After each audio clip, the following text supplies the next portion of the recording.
आज का पहला पाठ प्रेरित चरित से लिया गया है। अध्याय 16 वचन संख्या है 1 से 10 तक। इसके बाद वह देरबे और लुस्त्रा पहुंचा। वहां तिमोथी नामक एक शिष्य था जो ईसाई यहूदी माता तथा यूनानी पिता का पुत्र था। लुस्त्रा और इकोनियम के भाइयों में उसका अच्छा नाम था। पौलुस चाहता था कि वह यात्रा में उसका साथी बने। उस प्रदेश में रहने वाले यहूदियों के कारण उसने तिमोथी का खतना कराया, क्योंकि सब जानते थे कि उसका पिता यूनानी है। वे नगर नगर जाकर यरूशलेम में प्रेरितों तथा उनके पालन का आदेश देते थे। इस प्रकार कलीसियाओं का विश्वास दृढ़ होता जा रहा था और उनकी संख्या दिन दिन बढ़ रही थी, जब पवित्र आत्मा ने उन्हें एशिया में वचन का प्रचार करने से मना किया तो उन्होंने फ्रुगिया तथा गलातिया का दौरा किया।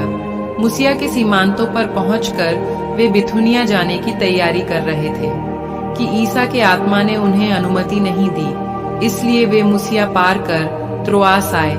वहां पौलुस ने रात को एक दिव्य दर्शन देखा।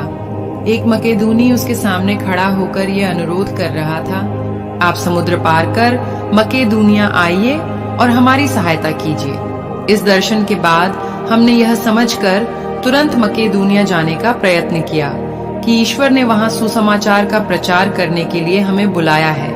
यह प्रभु की वाणी है। आज का सुसमाचार यूहन्ना के पत्र से लिया गया है। अध्याय 15 वचन संख्या है 18 से 21 तक। यदि संसार तुम लोगों से बैर करे तो याद रखो कि तुमसे पहले उसने मुझसे बैर किया। यदि तुम संसार के होते तो संसार तुम्हें अपना समझकर प्यार करता, परंतु तुम संसार के नहीं हो, क्योंकि मैंने तुम्हें संसार में से चुन लिया है। इसीलिए संसार तुमसे बैर करता है। मैंने तुमसे जो बात कही उसे याद रखो। सेवक अपने स्वामी से बड़ा नहीं होता। यदि उन्होंने मुझे सताया तो वे तुम्हें भी सताएंगे। यदि उन्होंने मेरी शिक्षा का पालन किया तो वे तुम्हारी शिक्षा का भी पालन करेंगे। वे यह सब मेरे नाम के कारण तुम लोगों के साथ करेंगे, क्योंकि जिसने मुझे भेजा उसे वे नहीं जानते। यह प्रभु का पवित्र सुसमाचार है। मनन चिंतन। अपनी सार्वजनिक सेवकाई के दौरान प्रभु यीशु ने कई चमत्कार किए, बहुतों को चंगा किया और मानव गरिमा और जीवन को बहाल किया।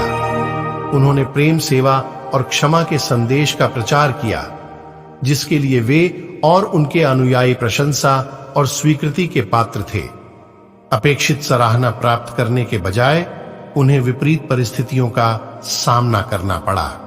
प्रभु यीशु के चेले इस बात से अचंभित नहीं हुए, क्योंकि उन्होंने उन्हें पहले ही चेतावनी दे दी थी कि दुनिया में उन्हें किस तरह का विरोध सहना पड़ सकता है।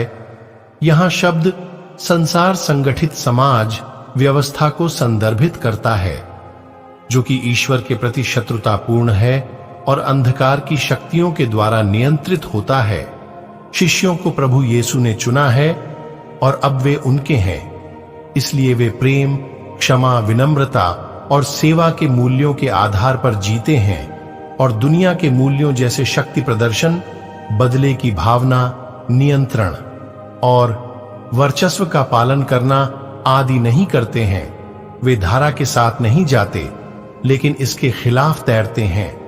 शिष्य अपनी इस अलग पहचान से, जो उन्हें दुनिया की निगाह में घृणित और संदेहास्पद बनाती है, न तो संकोच करते और न ही डरते हैं। संत पापा जॉन पॉल द्वितीय हमें याद दिलाते हैं कि यदि हम पिता के साथ अपने संबंधों को गहरा करना चाहते हैं तो हमें यह जानकर आश्चर्य नहीं करना चाहिए कि हमें गलत समझा जाता है, हमारा विरोध किया जाता है या यहां तक कि हमारे विश्वास के लिए हमें सताया जाता है।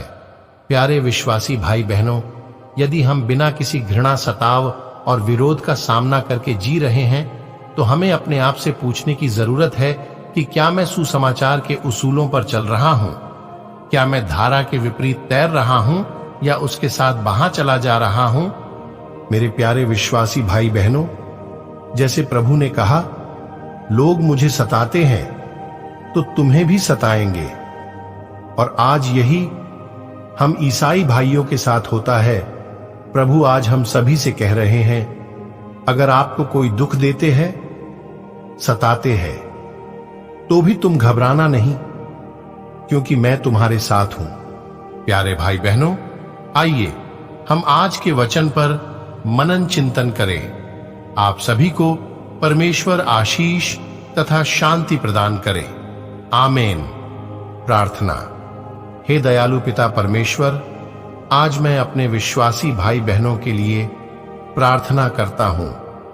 पिता ईश्वर, हमारे विश्वासी भाई बहन सुसमाचार प्रचारक अन्य जातियों द्वारा सतावट की पीड़ा से गुजर रहे हैं।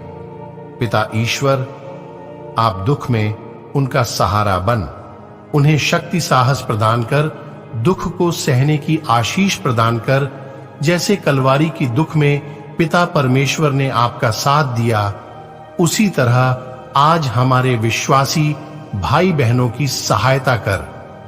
मैं आपसे प्रार्थना करता हूं। आमीन।